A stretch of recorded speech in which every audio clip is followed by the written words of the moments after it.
exercice dans une liste donnée, trouver d'abord les valeurs minimum et maximum, mais aussi le nombre de fois qu'elles apparaissent respectivement dans le tableau. Donc cette première partie, elle correspond à un petit peu en haut, il y avait un autre exercice qui ressemble à ça. Donc on va le garder, on va concentrer plutôt sur le nombre de fois que ces deux valeurs apparaissent. Donc cette partie, je ne vais pas toucher, je vais juste ajouter mes deux variables.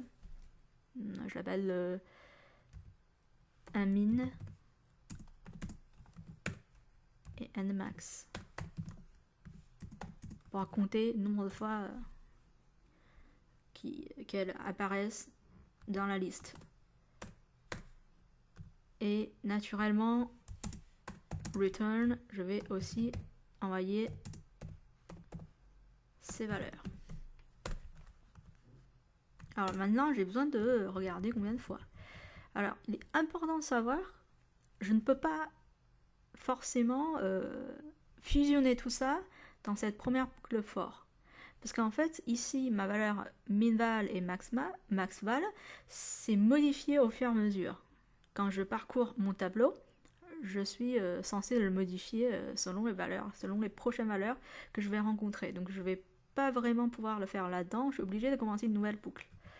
Mais c'est encore une nouvelle boucle for, donc for, i in range. Après c'est pareil, hein, donc l'int pour parcourir tout le tableau. Si ma valeur TTI, donc IM élément dans le tableau, vaut exactement minval, qu'est-ce que je vais faire? Je vais augmenter le compteur de min. Min plus égal à 1. Ok, sachant que ce compteur est initialisé par 0. Hein. Donc, sinon, si cette valeur correspond à max, maxval, je vais augmenter le compteur de mon max par 1. Okay. Une fois que j'aurai fini cette boucle, je vais pouvoir compter le nombre de fois. Voilà. Alors, ici, j'ai besoin de l'afficher. Donc, récupération des valeurs, ça, c'est appel de ma fonction.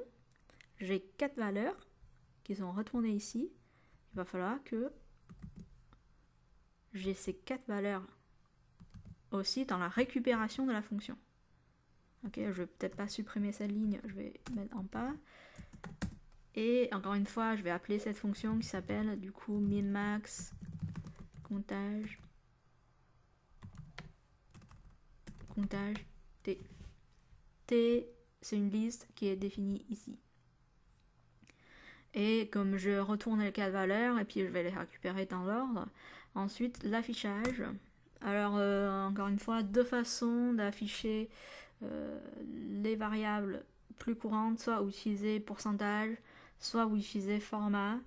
Alors ici, je vais utiliser pourcentage D. En tout cas, c'est que des entiers, hein, donc je mets pourcentage un peu partout.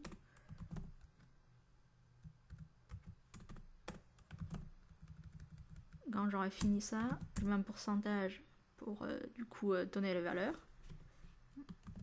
Je vais devoir tout regrouper dans une parenthèse. Ok. Et ensuite, je vais regarder l'ordre. Alors, la valeur minimum, c'est minval, qui apparaît n fois, donc c'est nmin.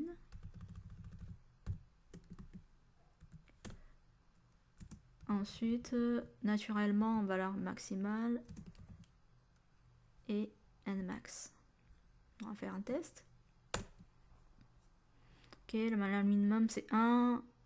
Elle apparaît 2 fois. La valeur max, c'est 101. Elle apparaît 3 fois. Donc, on va vérifier. Donc, là, 1 fois, 2 fois, 101, 101, 101. Ok, donc le résultat obtenu, il est correct.